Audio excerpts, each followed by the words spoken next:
Sir, அண்ணன், என் தம்பி, DP troops, ஒரே ஒரு விஷயத்தை புரிஞ்சுக்கோங்க.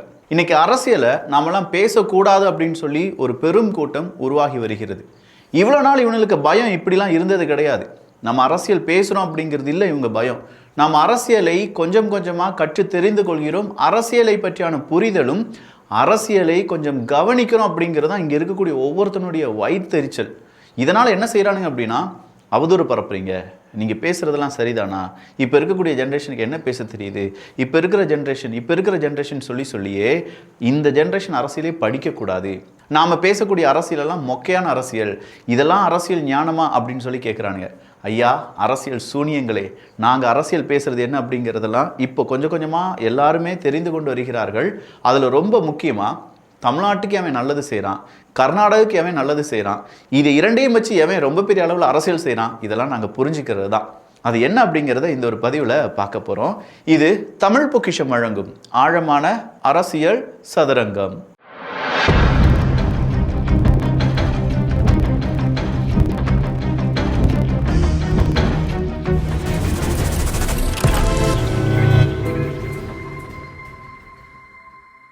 திமுகவினுடைய சட்டத்துறை இணை செயலாளர் பரந்தாமன் என்ன சொல்லியிருக்காரு தெரியுமா? என்ன சொல்லியிருக்கான் அப்படின்னு சொல்லலாம், இல்லாட்டி என்ன சொல்லியிருக்கார் அப்படின்னு சொல்லலாம். தமிழ்நாட்டை அவமானப்படுத்திய விஜய். எப்படி தமிழ்நாடு ரொம்ப ஒஸ்டான நாடு, இல்லாட்டி ஒஸ்டான மாநிலம் அப்படி ஏதாவது சொல்லிட்டாரா அப்படின்னு கேட்டால் அப்படி எதுவுமே நடக்கலை. இன்றைக்கி இவர் மட்டும் கிடையாதுங்க. இன்றைக்கி எதிர்க்கட்சி தலைவர்கள், இளைய கலைஞரா அந்த மேட்டருக்கு வரேன். நம்ம பாஜகவினுடைய நயினா நாகேந்திரன் அவர்கள், நாம் தமிழர் கட்சியை சார்ந்தவங்க, இவங்க எல்லாரும் இன்னைக்கு என்ன தெரியுமா சொல்லியிருக்காங்க? தமிழ்நாட்டை அவமானப்படுத்தி விட்டார் விஜய் அப்படின்னு சொல்லி. ஏன் அவமானப்படுத்தி விட்டார் அப்படின்னு கேட்டால், கர்நாடகாவுக்கு பேச்சுவார்த்தைக்கு போகிறதா தமிழ்நாடு அரசாங்கம் சார்பாக விஜய் அவர்கள் அறிவித்திருந்தார். அதற்கான ஒரு குழு அமைக்கப்பட்டு கர்நாடகாவுக்கு போய் இந்த காவேரி பேச்சுவார்த்தை நடத்தப்படும் அப்படின்னு சொல்லியிருந்தாங்க. டிகே சிவகுமார் அவர்கள் என்ன சொல்லிட்டாருன்னா, இப்போதைக்கு அங்கே பிரச்சனை ரொம்ப பெருசாக இருக்குது, அதனால் நீங்கள் வர வேண்டாம், இன்னொரு நாள் டேட் சொல்கிறேன் அப்படின்னு சொல்லிட்டாங்க. இதுதான் அவமானப்படுத்தப்பட்டது தான். எப்படி, நீங்கள் வர வேண்டாம், நான் டேட்டை சொல்கிறேன் அப்படின்னு சொல்லி டிகே சிவகுமார் அவர்கள் சொன்னது தமிழ்நாட்டுக்கு அவமானமா? அதாவது தமிழ்நாட்டினுடைய மானம், மரியாதை, இவ்வளோ நாள் சேமித்து வச்சுருந்த, இவ்வளோ நாள் இந்த திமுக அதிமுக சேர்ந்து உருவாக்கி வச்சுருந்த அந்த பிம்பம், அது எல்லாமே சுக்குநூறாக உடஞ்சிருச்சான். இதுக்கெல்லாம் காரணம் விஜய் அவர்களை வர வேண்டாம் அப்படின்னு சொல்லி டிகே சிவகுமார் அவர்கள் சொல்லிட்டாரு. ஏன் வர வேண்டாம் அப்படின்னு சொன்னார்? அங்கே பிரச்சனை இருக்குது, வந்தால் இன்னும் கொஞ்சம் பிரச்சனை அதிகமாகும். அதுக்கு முன்னாடி இங்கே மழை பெய்து விட்டது, காவேரியிலிருந்து தண்ணீர் அப்படிங்கிறது திறந்து விடப்பட்டிருக்கிறது, உபரி நீர் மட்டும்தான் இப்போ திறக்கப்பட்டிருக்கிறது.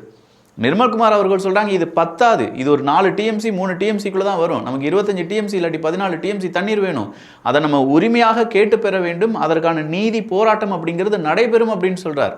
ஆனால் இவங்க சொல்கிறது கணக்குப்படி பார்க்க போனால் தமிழ்நாடு தலை குனிஞ்சிருச்சு தெரியுமா? என்னடா சொல்கிறீங்க, பித்தலாட்டமாக இருக்கேடா அப்படின்னு சொல்லி நம்ம மனசுக்குள்ள ஒரு குமரல் இருந்தாலும், இது ரொம்ப சென்சிட்டிவான மேட்டர். இந்த காவேரி பிரச்சனையாக இருக்கட்டும், மேகதாது அணை பிரச்சனையாக இருக்கட்டும், எந்த இடத்துல இது சென்சிட்டிவ் அப்படின்னு நான் சொல்லிடுறேன். இந்த வீடியோவை எத்தனை கர்நாடகாவில் வாழக்கூடிய தமிழர்கள் பார்க்குறீங்க? கை தூக்குங்க. நாட் ஒன்லி தமிழர்கள், அங்கே வாழக்கூடிய மனிதர்கள் நிறைய பேர், நம்ம தமிழ்நாட்டில் என்ன நடக்குது அப்படின்னு தெரிந்து கொள்வீர்கள்ல, அப்படி எத்தனை பேர் பார்த்துட்ருக்கீங்க? கீழே உங்கள் கருத்துக்களை சொல்லுங்களேன். அதே மாதிரி தமிழ்நாட்டிலையும் ஏகப்பட்ட கர்நாடகாவை சார்ந்தவர்கள் வாழ்ந்துட்டு இருக்காங்க, அவங்களும் இந்த வீடியோலாம் பார்த்துட்ருக்காங்க. இந்த சென்சிட்டிவே இதுதான். இவங்க 2 பேருமே இதனால் பாதிப்படைவாங்க. இப்போ நம்ம ஊரில் இருக்கக்கூடிய ஒரு வண்டி கர்நாடகாவுக்கு போகுது, டிஎன் ரெஜிஸ்ட்ரேஷன் பார்த்தா அங்கே வச்சு உடைப்பான். அங்கே இருக்கக்கூடிய வண்டி இங்கே வந்துச்சுன்னா இங்கே உடைப்பான். அப்போ இது 2 மாநிலங்களுடைய பிரச்சனை அப்படிங்கிறத விட 2 மாநிலங்களில் இருக்கக்கூடிய மக்களுடைய வாழ்வாதார பிரச்சனை. ஒரு வாழ்வாதார பிரச்சனைனா என்ன? அடுத்த நிமிஷம் அது நமக்கு கிடைக்கலன்னா நம்முடைய வாழ்வு அப்படிங்கிறது, அங்கே பாதிக்கப்படக்கூடிய விஷயங்கள் தான் வாழ்வாதார பிரச்சனை. தண்ணீர் அப்படிங்கிறது எல்லா மனிதனுக்குமே அது வாழ்வாதார பிரச்சனை தான். அடுத்ததாக வண்டி உடைக்கப்படுவது, அங்கே இருக்கக்கூடிய மனிதர்களை தாக்குவது, அங்கே இருக்கக்கூடிய ஜாப்ல இருந்து தமிழர்களை வெளியேற்றுவது, இல்லாட்டி இங்கே இருக்கக்கூடிய நபர்களை வெளியேற்றுவது, இப்படிங்கிறது அவங்களுடைய வாழ்வாதார பிரச்சனை தான். ஸோ இந்த வாழ்வாதார பிரச்சனையெல்லாம் மையமாகப்படுத்தி இது அரசியல் படுத்தப்பட்ட பிரச்சனை. ஆனால் இங்கே என்ன செஞ்சிட்டு இருக்கானுன்னா, அரசியலை செய்யவே கூடாது, பேச்சுவார்த்தை நடைபெறக்கூடாது, அது எப்படி நீங்கள் இறங்கி போகலாம், அவங்க தான் அப்படி நின்றுட்டு இருக்காங்க அப்படின்னு சொல்கிறாங்க. சிடிஆர் நிர்மல்குமார் அவர்கள் இன்னைக்கு ஒரு விஷயத்த சொல்கிறார். சார், திமுக குடும்பத்துக்கு கூட டிகே சிவகுமார் ரொம்ப பெரிய அளவில் தொடர்பில் இருக்கார். அவனு 2 பேருமே பேசி வச்சுக்கிட்டு நம்மளை வேண்டாம், வர வேண்டாம், இல்லாட்டி அவங்க என்ன சொல்கிறாங்களோ அதை தான் சொல்லிட்டு இருக்காங்க, செஞ்சிட்டு இருக்காங்க. அது மட்டும் கொஞ்சம் மாறுறதுக்கு நம்ம என்ன செய்ய வேண்டியதாக இருக்குது, மறுபடியும் ஒரு பெரிய போராட்டத்தை நடத்த வேண்டியதாக இருக்குது, அதை நம்ம செஞ்சிட்ருக்கோம் அப்படின்னு சொல்கிறாங்க. இது எந்த அளவுக்கு உண்மை அப்படின்னு சொன்னால் இன்னைக்கு டிகே சிவகுமார் அவர்கள் பேசின பேச்சுக்கள் வந்து என்னால் புரிஞ்சுக்கிட முடிஞ்சது. அதாவது அரசியலில் பெருசாக நிலையில்லாத விஷயங்களை விஜய் அவர்கள் எடுப்பார், அவருக்கு பெருசாக அதில் அறிவுலாம் இல்லை. ஆனாலுமே அவர் எடுக்கக்கூடிய முடிவுகளுக்கு கர்நாடகா உடன்படும், 2 விவசாயிகளும் 2 மக்களும் நான் ஒன்றாகத்தான் பார்ப்பேன் அப்படின்னு சொன்னார் பாருங்க டிகே சிவகுமார். சார், கர்நாடகா பொலிட்டிக்ஸை பேச வேண்டாம்னு நாங்கள் நினைக்கிறோம். ஏன்னா அங்கே என்ன மாதிரியான டீல்லாம் பண்ணீங்க, உங்களுக்கு எப்படி இப்போ முதலமைச்சர் பதவி வந்திருக்கு அப்படிங்கிறதுலாம் பெரிய விஷயம். அதெல்லாம் நாங்கள் பேச வேண்டிய தேவையும் கிடையாது எங்களுக்கு இங்கே. பட் இங்கே இருக்கக்கூடிய சிக்கல் என்னென்னா, எங்கள் விவசாயிகள் இதனால் பாதிப்படையக்கூடாது. இதுக்கு உயர்நீதிமன்றமும் அதற்கான காவிரி நதிநீர் மேலாண்மை அப்படிங்கிற ஒரு மேலாண்மையும், ட்ரிபியூனல் அப்படின்லாம் நம்ம சொல்கிறோம் பார்த்தீங்களா, இதெல்லாம் அமைக்கப்பட்டு அவங்களுடைய சட்டம் அவங்க கொடுத்த தீர்ப்பை தான் நாங்கள் நிறைவேற்ற சொல்கிறோமே தவிர, எங்களுக்கு கனவுல இத்தனை டிஎம்சி தண்ணீர் வேணும் அப்படின்னு சொல்லி எங்ககிட்ட வந்து ஒருத்தர் சொன்னார், அதனால் நீங்கள் இத்தனை டிஎம்சி தண்ணீர் கொடுக்க வேண்டும், அதெல்லாம் நாங்கள் சொல்லவே இல்லை. ஸோ சென்சிட்டிவான மேட்டர். இதை வந்து அரசியல், ஓட்டு அரசியல் அப்படின்னு நீங்கள் பார்த்தீங்கன்னா கண்டிப்பாக உங்களுக்கும் வீழ்ச்சி இருக்கும். இங்கே இருக்கக்கூடிய எதிர்கட்சிக்காரனுங்க ஏன் இப்படி பயப்படுறாங்க அப்படின்னா, இதை ஒருவேளை சமாதானமாக பண்ணி 2 மாநிலங்களுக்கு இடையே சுமூகமான ஒரு முடிவு வந்துருச்சுன்னா இவனுங்களால் அரசியலே பண்ண முடியாது. கொஞ்சம் யோசிச்சு பாருங்க. இப்போ இருக்கக்கூடிய இந்த திமுக, அதிமுக இவங்களாம் எதை வச்சு அரசியல் பண்ணிட்டு இருக்காங்க? உதாரணத்துக்கு என்ன சொல்லுவாங்க, எப்பா அங்கே காவிரி நீர், ஐயோ அரசியல் தான், நீட்டு அரசியல், அடுத்த அரசியல் ஹிந்தி, இதை விட்டால் வேறு அரசியல் உங்களுக்கு தெரியாது. கொஞ்சம் யோசிச்சு பார்த்தா உங்களுக்கே புரியும். இதை தாண்டி விவசாயிகள் அப்படிங்கிறவங்களுக்கு நல்லது செய்யணும் அப்படின்னா 5 வருஷ பீரியடில் ஸ்டாலின் அவர்கள் எவ்வளவோ நல்லது செஞ்சுருக்கலாம். ஆனால் அதெல்லாம் செஞ்சுருக்க மாட்டாங்க. ஆனால் இப்போ வந்து இவங்க இதை பெரிய பிரச்சனையாக மாற்றுறது அப்படிங்கிறது மாற்றம் வந்துருச்சு. அப்படிங்கிறதுனால சரி, இதை சொன்னால் நம்ம முட்டு கொடுக்குற மாதிரியே இருக்கும். நிறைய வீடியோ நானே பார்க்கும்போது ஆமாம்ல விஜய் அவர்களுக்கு ஆதரவாக தான் பேசியிருக்குமா, நடக்கிறது தான்டா பேச முடியும், நானா இட்டு கட்டி ஏதாவது பேச முடியுமா? அண்ணன் சீமான் அவர்கள் என்ன பேசினார் அப்படிங்கிறது போன வீடியோ போட்டிருந்தோம், அதை நீங்கள் பார்க்கலாம். இதே மாதிரி ஏகப்பட்ட விஷயங்கள் பேசினாலும் நடப்பதை பேசித்தான் ஆக வேண்டும். சரி, இந்த இடத்துல இன்னொரு சிக்கல் ஒன்று உருவாகி இருக்கு. அது வேற ஒன்றுமே கிடையாது. இளைய கலைஞர் ஒருத்தர் உருவாகி கொண்டிருக்கிறார். இளைய கலைஞர் ஒருத்தர் உருவாகி கொண்டிருக்கிறாரா? அது யாரப்பா அப்படின்னு கேட்டால் உதயநிதி ஸ்டாலின் அவர்களை இனி அண்ணன், சின்னவர், அப்படிலாம் சின்ன தளபதி அப்படிலாம் கூப்பிடக்கூடாதான், இளைய கலைஞர் அப்படின்னு சொல்லி கூப்பிட வேண்டும் அப்படின்னு சொல்லி ஜூவிலேருந்து ஒரு செய்தி வெளியானது. அப்போ என்னப்பா அப்படின்னு சொல்லி பார்க்கும்போது இனி அவரை வச்சு தான் அரசியல் கட்டமைப்பு அப்படிங்கிறத செஞ்சுட்டு இருக்காங்க. அவர் தான் எதிர்க்கட்சி தலைவராக இருக்கார். அதனால் எந்த ஒரு கன்சிடரேஷனாக இருக்கட்டும், எந்த ஒரு முடிவாக இருக்கட்டும், இது எல்லாமே இளைய கலைஞர் வழியாகத்தான் செய்ய வேண்டும் அப்படின்னு சொல்லி ஒரு கட்டமைக்கப்பட்ட பிம்பம் திமுகவில் உருவாக்கப்பட போகிறது. திமுகவில் கனிமொழி அவர்களுக்கு அடுத்ததாக ஒரு உயரிய பதவி அப்படிங்கிறது கொடுக்கப்பட்டு கனிமொழி அவர்களுடைய டீமை சமாதானப்படுத்துவதற்கான ஒரு முயற்சி நடந்து கொண்டிருப்பதாகவும், இளைய கலைஞர் தான் இனிமேல் எல்லாம், இனிமேல் பேச வேண்டிய இடத்துல எல்லாத்துலேயுமே இளைய கலைஞர் அப்படிங்கிறது தான் கொடுக்க வேண்டும் அப்படின்னு சொல்கிற மாதிரி ஜூவியில் ஒரு ஆர்டிக்கல் வெளியானது. எந்த அளவுக்கு உண்மை அப்படிங்கிறது தெரியல. கலைஞரையே இன்னைக்கு வரைக்கும் விமர்சனம் பண்ணிட்டு இருக்காங்க. அதில் ஒருத்தர் வந்து பரந்தாமன் அப்படிங்கிறவர் வந்துக்கிட்டு சிடிஆர் நிர்மல்குமார் அவர்களை, அவன் எப்படி கலைஞரை விமர்சிக்கலாம்? கலைஞரை விமர்சிக்கிறதுக்கு இந்த தமிழக அரசியலில் எவனுக்கு உரிமை கிடையாது. டே, எவனாக இருந்தாலும் விமர்சனத்துக்கு உட்பட்டவன் தான். அது யாராக இருந்தாலும் விமர்சனத்துக்கு உட்பட்டவங்க தான் அப்படின்னு நான் கூட சொல்லலாம்ல. நீங்கள் அவன் இவன் சொன்னோன்னே திடீர்னு வாயில் அப்படி வந்துருச்சு. இது கலைஞராக இருந்தாலும் சரி, விஜய் அவர்களாக இருந்தாலும் சரி, சீமான் அவர்களாக இருந்தாலும் சரி, அண்ணாமலை அவர்களாக இருந்தாலும் சரி, நயினா நாகேந்திரன், எடப்பாடி பழனிசாமி அவர்களாக இருந்தாலும் சரி, திருமாவளவன் அவர்களாக இருந்தாலும் சரி, வைகோவாக இருந்தாலும் சரி, அந்த பக்கம் அன்புமணி ராமதாஸ் அவர்களாக இருந்தாலும் சரி, இப்படின்னு சொல்லி எந்த தலைவராக இருந்தாலும் அந்த தலைவர் மக்களுக்காக பொது சேவை செய்ய வந்துவிட்டார் அப்படின்னா அவர் விமர்சனத்துக்கு உட்படுவார். யூடியூப் வச்சு நடத்தக்கூடிய எங்களையே 1008 விமர்சனம் பண்ணுறாங்க. எங்களை மட்டுமா எங்கள் குடும்பத்தையே பிடிச்சி இழுக்கிறாங்க. அப்படி இருக்கும்போது சார் அவர் மேலே அலிகேஷன்ஸ் இருக்குது, அவர் மேலே ஊழல் குற்றச்சாட்டு இருக்குது, அவர் மேலே ஊழல் இந்த மாதிரி விஷயங்கள் இருக்குது, இப்படிலாம் நிறைய விமர்சனங்கள் வரத்தான் செய்யும். அதை கூட தாங்கிக் கொள்ள முடியாமல் நீலாம் விரல் சூப்பிக்கிட்டு ஜட்டி போட்டுக்கிட்டு இப்படி நடக்கும்போது காவேரி ட்ரிபியூனல் அப்படின்னு ஒன்று அமைச்சது உனக்குலாம் தெரியுமா அப்படின்னு சொல்லி கேட்குறாரு. ஏண்டா அப்படி ஒன்று அமைச்ச பிறகு ஏண்டா இவ்வளோ நாள் காவேரி பிரச்சனை முடியாமல் இருக்குது அப்படின்னு சொல்லி திருப்பி யாராவது கேட்டுட்டாங்கன்னா அண்ணன் என்ன செய்வார்? நான் கேட்க மாட்டேன். வேற யாராவது கேட்டுட்டாங்கன்னா அண்ணன் என்ன செய்வார்? திமுக என்னடா இப்படி செஞ்சுட்டு இருக்கு, திமுக காரங்க 5 வருஷம் என்னடா பிடிங்கிட்டு இருந்தீங்க அப்படின்னு சொல்லி அவங்க ஏதாவது திருப்பி கேட்டுட்டாங்கன்னா அவமானமாக போயிரும்ல. ஏன்னா கலைஞர் சிடிஆர் நிர்மல்குமார் அவர்கள் டவுசர் போட்டுட்டு விரல் சுப்பிட்டு இருக்கும்போதே இதெல்லாம் செஞ்சார் அப்படின்னு சொல்லி நீங்கள் இன்னைக்கு அவர் ஒரு அமைச்சராக வந்துட்டார். அப்போது விரல் சூப்பிட்டு இருந்த காலத்திலிருந்து ஒருத்தர் வளர்ந்து வளர்ந்து வளர்ந்து உள்ளக்க டவுசர்லாம் எட்டி பார்த்துருக்காங்க. உள்ளக்க காவி டவுசர் தானே போட்டிருக்கேன்னு சொல்கிறாரு யார்? இதே பரந்தாமன் அவர்கள் சிடிஆர் நிர்மல்குமார் அவர்களுடைய ஜிப்பை அவுத்துட்டு உள்ளக்க என்ன டவுசர் போட்டிருக்க அப்படின்னு சொல்லி எட்டி பார்த்துருக்காரு. அதையும் அவர் என்ன சொல்கிறாரு, இந்த இடத்துல பதிவு பண்ணுறார், நீ காவி ட்ரௌசர் தான் போட்டிருக்க, வீட்டில் எவ்வளோ வேட்டி, ஒவ்வொரு கரகர வேட்டியாக வச்சுருக்க. நிறைய கட்சியிலேருந்து சிடிஆர் நிர்மல்குமார் அவர்கள் வந்தார், அது நான் இல்லைன்னே சொல்லலை. அதே மாதிரி திமுக பக்கமும் பார்க்கணும்ல. அண்ணன் செந்தில் பாலாஜி அவர்கள் ஒரே கரவேட்டி கட்டியவரா, ஐயா சேகர்பாபு அவர்கள் ஒரே கரவேட்டி கட்டியவரா, இன்னும் நிறைய பேர் இருக்காங்க அவங்களாம் ஒரே கரவேட்டி கட்டியவங்க அப்படின்னு நீங்கள் நினச்சிட்டு இருக்கீங்க. என்ன சார் சும்மா விளையாட்டுக்கு நாங்களாம் அரசியலே படிக்காத மாதிரியும் எங்களுக்கு அரசியலே தெரியாத மாதிரியும் இவங்களாம் நல்லவங்க வல்லவங்க இவங்களாம் ஒரே கட்சியை சார்ந்தவங்க அப்படின்னு சொல்லி நீங்கள் வரலாறு எழுதியிருக்கீங்க, நாங்கள் படிக்கணும். அதெல்லாம் நடக்காது சார், சத்தியமாக எங்களால் முடியாது சார். ஒரு ரீல் கண்டென்ட் இல்லாட்டி ரியல் கண்டென்ட் எடுக்கிறதுக்கே நாங்கள் பல மணி நேரம் யோசித்து ஸ்கிரிப்ட் எழுதி அதன் பிறகு இங்கே நிறைய பேர் ரீல்ஸ் உருவாக்கிட்டு இருக்காங்க. ஜென்சி பசங்க என்ன சொல்லலை, ஜென்சி பசங்களை சொல்லிட்டு இருக்கேன். ஜென்சி பசங்க பொண்ணுங்க ஏதோ சும்மா வந்து வாய்க்கு வந்தெல்லாம் ரீல்ஸ் போட்டு அவங்களெல்லாம் முன்னே அவங்க பெருசாலாம் வர முடியாது. அதுக்கு பின்னாடி ஒரு ஹார்ட் ஒர்க் இருக்குது. அப்படி இருக்கும்போது அரசியலை இப்போது தெரிந்து கொண்டு புரிந்து கொண்டு பழகி கொண்டு பேசிக்கொண்டு அதையே சுவாசித்து கொண்டு இருக்கக்கூடிய ஜென்சி பசங்க இதெல்லாம் சும்மா விட்டுருவாங்கன்னு நினைக்கிறீங்க? பிரித்து மேய்ஞ்சிருவாங்க. கலைஞர்னா யார், அவரை விமர்சனம் பண்ணக்கூடாதா, அவருக்கு பின்னணியில் இருக்கக்கூடிய பின்னணி என்ன, தேவையா இதெல்லாம் நமக்கு? இதில் இன்னொரு சின்ன விஷயம், நக்கீரன் கோபால் அவர்கள் இருக்கார்ல, அவர் கரூர் விஷயத்தை பற்றி ஏகப்பட்ட விஷயம் ஒரே ஒரு விஷயத்தான் திருப்பி பேசிட்டு இருக்கார். அது ஜனநாயகனுக்காக எடுக்கப்பட்டது தான், ஜனநாயகன் படத்துக்காக எடுக்கப்பட்டது தான். விஜய் அவர்கள் ஓடிட்டார், விஜய் அவர்கள் கூட சொல்ல மாட்டான், அவன் இவன் சொல்லுவார். இவனெல்லாம் என்ன பேசிகிட்டு இருக்கானுன்னா அவன் இவன். அப்போ நமக்கே மரியாதை கொடுக்கணும்னு தோணலை சார். ஒன்றுமே இல்லை, இப்படிப்பட்ட நபர்களை ஒரு கோடியே 70 லட்சம் அப்படிங்கிற மனிதர்கள் ஓட்டு போட்ட ஒரு மனிதரை அவன் இவன் பேசும்போது, டேய் நீலாம் யாருடா அப்படின்னு சொல்லி திருப்பி அவன் இவன் பேசுறதுக்கு தான் மனசு வருது, வாய் வருது. அப்போ நீங்கள் மரியாதை, கிவ் ரெஸ்பெக்ட் டேக் ரெஸ்பெக்ட் தானே. நீங்கள் ரெஸ்பெக்டே கொடுக்காம உனக்கு மட்டும் மரியாதை வேணும், மீசை வச்சுருக்கேன்னு சொன்னால் மீசை எல்லாம் தான் வச்சுருக்கான், அதுக்காக மரியாதை கொடுத்துட முடியுமா? இன்றைக்கி நாம் தமிழர் கட்சியை சார்ந்த சில முக்கியமான வலையொலிகளில் நக்கீரனுடைய நக்கீரன் கோபாலனுடைய பேட்டியை பார்க்க முடிந்தது. அதுலேயும் மறுபடியும் வந்துக்கிட்டு கரூர் அப்படின்னா எஃப்ஐஆர் போட்டிருக்கலாம்ல, நான் போட சொன்னேன் திமுக காரங்கிட்ட, நான் அப்போயே எஃப்ஐஆர் போட சொன்னேன்னு சொல்லி ஒரு மேடையில் இவர் தான் பேசினார். நான் போட சொன்னேன், அவங்க போடலை. ஆமாம், இவர் நீ போட சொன்ன, நீங்கள் போடலை. அப்போ நீ போட சொல்கிறதுனால தான் அவங்க போடுறாங்களா? அப்படின்னா எந்த முகாந்திரம் இல்லாமல் எஃப்ஐஆர் போட்டுட்டு அப்படிங்கிற ஒரு பிரச்சனை வரும்னு சொல்லி பயந்துட்டாங்களா? இல்லை இப்போவாது எவிடன்ஸ் இருக்குன்னு சொல்கிறீங்களாடா, வெளியில் கொண்டு வா, ஒரு வழக்கை போடு. பெரிய ஒரு ஆளில் பெரிய மீசெல்லாம் வச்சுருக்கீங்களா, அப்போ நீங்கள் ஒரு எவிடன்ஸை கொடுத்து ஒரு வழக்கு போட வேண்டியதானப்பா. அதை கூட முடியலன்னா எல்லா ஊடகத்துலேயும் வந்துக்கிட்டு இப்படியே அழுதுகிட்டே இருந்தீங்கன்னா எப்படி அப்படின்னு சொல்லி நிறைய பேர் கீழே கருத்துக்களை கேட்டு வச்சுருக்காங்க சார். ஐயோ நான் பேசினு தப்பாக நினச்சிக்கிடாதீங்க, கீழே எல்லாம் கருத்துக்களாக போட்டு வச்சுருக்காங்க. நக்கீரன் மேலே இருந்த மரியாதையே போச்சு, மஞ்ச பத்திரிக்கை மாமா பத்திரிக்கை அப்படின்லாம் சொல்லி எழுதிட்டு இருக்காங்க.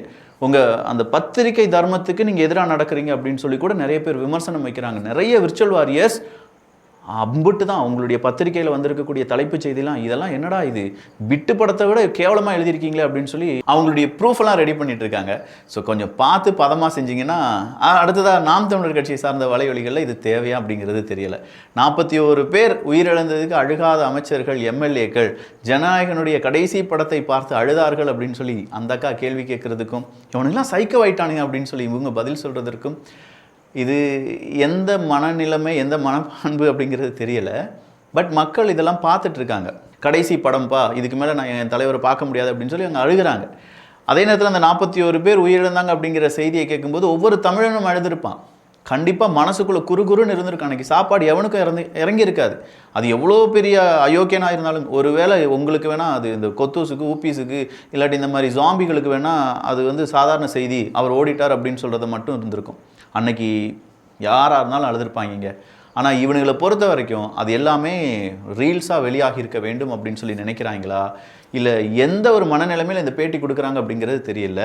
பட் ஒரு டீல் நடந்திருக்கு அப்படிங்கிறது மட்டும் தெரியுது. ஏன்னா நக்கீரனே அங்கே போய் பேட்டி கொடுக்கும்போது அவங்கெல்லாம் வந்து என்ன டீல் என்ன பேசியிருப்பாங்க அப்படிங்கிறத நம்மளால் யோசித்து பார்க்க முடியுது. பார்க்கலாம், அடுத்தடுத்ததாக உண்மைகள் வெளியில் வரும்.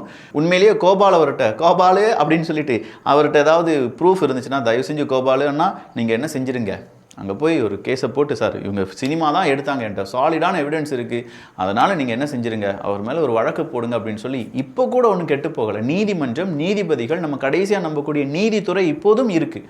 அவங்க உங்களுடைய வழக்கை எடுத்து சரியான தீர்ப்பு வழங்குவார்கள். அப்படி இல்லைன்னா மறுபடியும் இதையே பேசிகிட்டு இருக்கேன்னா உனக்கு ஏதோ முத்திருச்சு அப்படின்னு சொல்லிடுவாங்க. பார்த்துக்கோங்க.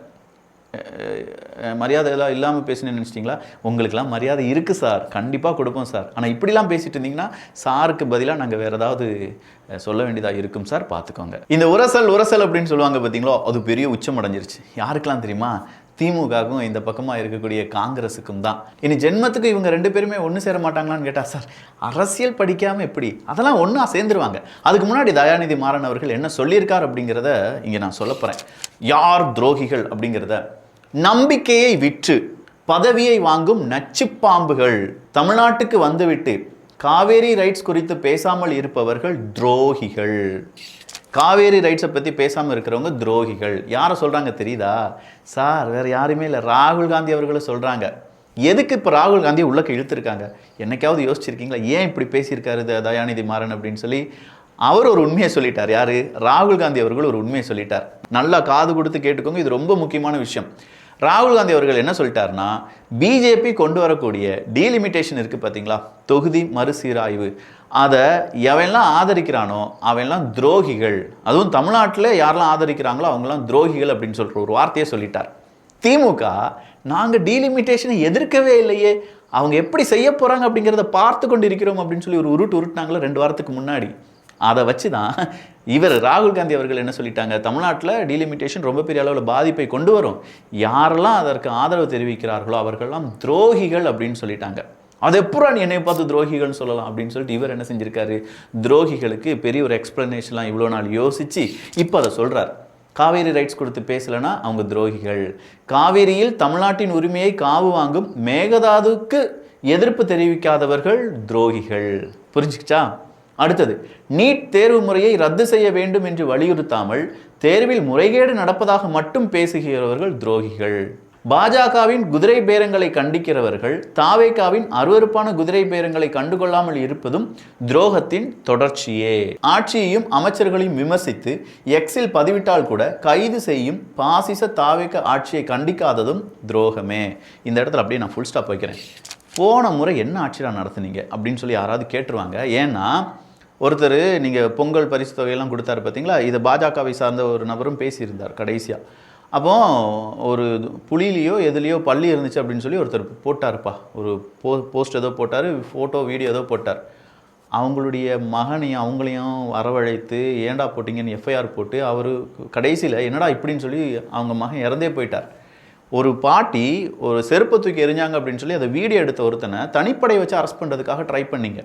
இன்றைக்கி பாஜகவில் இருக்கக்கூடிய இல்லாட்டி ஏகப்பட்ட யூடியூபர்ஸ் திமுக பற்றி விமர்சித்தாங்க அப்படிங்கிற பெயரில் நிறைய பேர், அதில் ரொம்ப முக்கியமான நபர்கள்லாம் இருக்காங்க. அவங்களெல்லாம் விடிய காலையில் 2 மணிக்கு 3 மணிக்கெலாம் போய் அரெஸ்ட் பண்ணிட்டு இருந்தீங்க.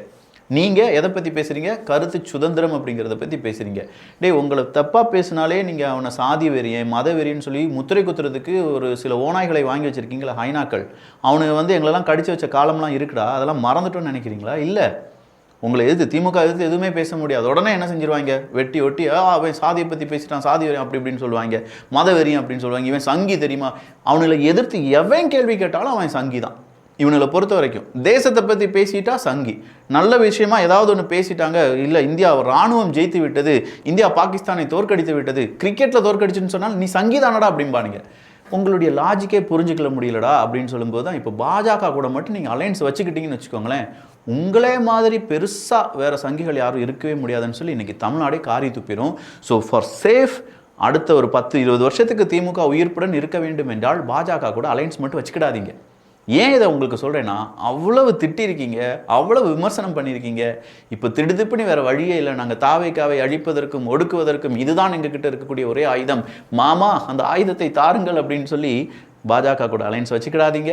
அப்படி வச்சுக்கிட்டா நாங்களும் திருப்பி அதே வார்த்தைகள்லாம் பேச வேண்டியதாக இருக்கும். ஆனால் என்ன, நீங்கள் தேசத்தை பற்றி பேச மாட்டீங்கன்னு எங்களுக்கு நல்லாவே தெரியும். திமுக காரன் வாயிலேருந்து ஒரு நாள் கூட இந்தியா அப்படிங்கிறது வரவே வராது, இந்தியா ஒற்றுமையுடன் வரவே வராது, இந்தியா சாதித்து விட்டது வரவே வராது, இந்தியாவினுடைய டிஆர்டிஓ சாதித்து விட்டது. உடனே அவனை என்ன தெரியுமா சொல்லுவானுங்க, நூல் ஜெயித்து விட்டது, டிஆர்டிஓவில் இருக்கக்கூடிய நூல் ஜெயித்து விட்டது. அப்படி இதுதான் அவங்களுடைய மனநிலைமையும் எண்ண ஓட்டமும். இப்படி இருக்கும்போது நாமெல்லாம் இந்தியாவை பற்றி பேசிட்டோம்னா சங்கின்னு சொல்கிறதுல பெருமையாக இருக்குடா. சில நேரங்களில் அது கூட பெருமையாக தான் இருக்கும். உன் வாயிலேருந்துலாம் இது வருது பற்றியா அப்படிங்கிற மாதிரி இருக்கும். இன்றைக்கி துரோகிகள் யார் அப்படிங்கிறத யார் பாடம் எடுத்துகிட்டு இருக்காங்க, தயாநிதி மாறன் அவர்கள் நம்ம ராகுல் காந்திக்கு இதை சொல்கிறார். அதாவது எக்ஸில் பதிவிட்டால் கூட அரெஸ்ட் பண்ணுறாங்க, பதிவிட்டால் அரெஸ்ட் பண்ணல சார். மறுபடியும் சொல்கிறேன், உங்களை மாதிரி பதிவிட்டதனால் எந்த அரெஸ்ட்டும் நடக்கலை, எலும்பை உடைச்சிடுவேன் அப்படின்னு சொல்லி ஒருத்தர் பேசுகிறாருன்னா அவர் அரெஸ்ட் பண்ணாங்க. மிகப்பெரிய அளவில் கூத்தாடி இல்லாட்டி 2 நடிகை கூட ஓடிட்டு இருப்பான் அப்படி இப்படின்னு சொல்லி பேசினவனா அரெஸ்ட் பண்ணாங்க.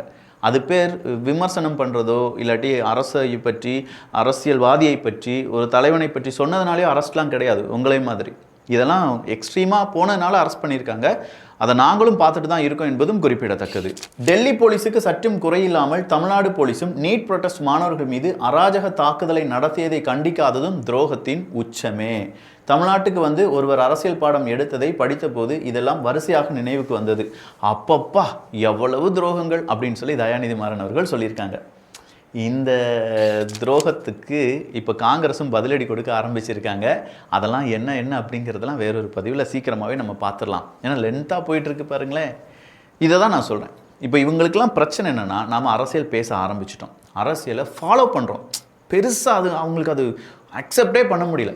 ஏன்னா நம்ம அப்பா தாத்தா காலத்தில் அரசியல் அப்படிங்கிற ஒரு சாக்கடைன்னு சொல்லிட்டு, ஆனால் நீங்கள்லாம் அரசியல் பேச வேண்டும் அப்படின்னு சொல்லி, ஆனால் அவங்க அரசியல் பேச விடாமையே தடுத்துட்டாங்க. இன்றைக்கி அரசியல் சாக்கடை கிடையாதுடா, அரசியலை நம்ம நீந்தலாம், அரசியலில் நிறைய பேர் நிறைய மாற்றங்களை கொண்டு வரலாம், யங்ஸ்டர்ஸ் நிறைய பேர் இப்போ எம்எல்ஏ மாறி இருக்காங்க, அமைச்சராக மாறி இருக்காங்க, இப்படி ஒரு மாற்றம் கொண்டு வரலாம், காசு கொடுக்காம ஓட்டு போடுவாங்க, இது சாதி பார்க்காம ஓட்டு போடுவாங்க, இதெல்லாம் இப்போ ப்ரூவ் பண்ணிட்டோம். பார்த்தீங்களா, இவங்களுடைய எல்லா இக்கோ சிஸ்டமும் உடஞ்சிக்கிட்டே இருக்குது. இவனு இவ்வளோ நாள் கட்டமைத்த பிம்பம் எல்லாம் உடஞ்சிட்டே இருக்கனால பயம் வருது. அதனால் இவங்களுக்கு என்ன செய்யுது, கை கால் உதறுது. சுகர் பேஷண்ட் மாதிரி அப்பப்போ ஏதாவது பேசிக்கிட்டே இருப்பாங்க. வார்த்தைகள், தடித்த வார்த்தைகள் பயன்படுத்துகிறார்கள். வாய் சூப்பிக்கிட்டு ஜட்டி போட்டுக்கிட்டு அப்படின்லாம் சொல்கிறாங்க. அவன் பேசுகிறாங்க, முதலமைச்சரை தரக்குறைவாக பேசுவாங்க, இப்படி எல்லாமே பேசுவாங்க. இதெல்லாம் நடக்க தான் போது, நடந்துகிட்டே இருக்க போது. எப்போ வர நடக்கும்னா, யங்ஸ்டர்ஸ் அரசியல் பேசுகிற வரைக்கும் இது நடந்துக்கிட்டே இருக்கும். அப்போ இது லைஃப் லாங் நடக்க தான் போகுது. ஏன்னா யங்ஸ்டர்ஸ் அரசியல் படிக்க ஆரம்பிச்சிட்டாங்க. யங்ஸ்டர்ஸினுடைய அரசியல் புரிதல் வேறு லெவலுக்கு உயர்ந்து கொண்டிருக்கிறது. என்ன தான் நீங்கள் அதுக்கு தடுத்தாலும், என்ன தான் நீங்கள் அதை போட்டு யங்ஸ்டர்ஸ் ரொம்ப பெரிய தற்குறிகள் சொன்னீங்களா, இன்றைக்கி ஒருத்தன் வாயிலேருந்து தற்குறிங்கிற வார்த்தை வருதான்னு சொல்லுங்கள், சொல்ல மாட்டாங்க. பயம். ஏன்னா நீ தற்குறின்னு சொன்னவெல்லாம் இன்றைக்கி நீ விமர்சனம் பண்ண ஆரம்பிச்சிட்டான். நீ தற்குறின்னு சொன்னவெல்லாம் இன்றைக்கி மிகப்பெரிய அளவில் அரசியல் ஆளுமைகளாக மாற ஆரம்பிச்சிட்டாங்க. நீ தற்குறின்னு சொன்னவெல்லாம் உன்னைய கேள்வி கேட்க ஆரம்பிச்சிட்டான். அதனால் நீ தற்குறிங்கிற வார்த்தையை அவனுக்கு பயன்படுத்தவே மாட்டாங்க. அடுத்து ஏதாவது புது வார்த்தையை கண்டுபிடிப்பாங்க. சோஃபா மாடல் சொன்னாங்க, அதுவும் முடிஞ்சு போச்சு. இப்போ இளைய கலைஞர் அப்படின்னு சொல்லி ஒருத்தரை கொண்டு வந்திருக்காங்க. பார்க்கலாம் என்ன நடக்க போகுது அப்படின்னு சொல்லி. நல்லா இருந்துச்சுல இவ்வளோ நேரம் பேசுகிறதுக்கு. அப்பா முடியலை. நல்லதை பகிர்ந்து நல்ல சமுதாயத்தை உருவாக்குவோம். நன்றி, வணக்கம்.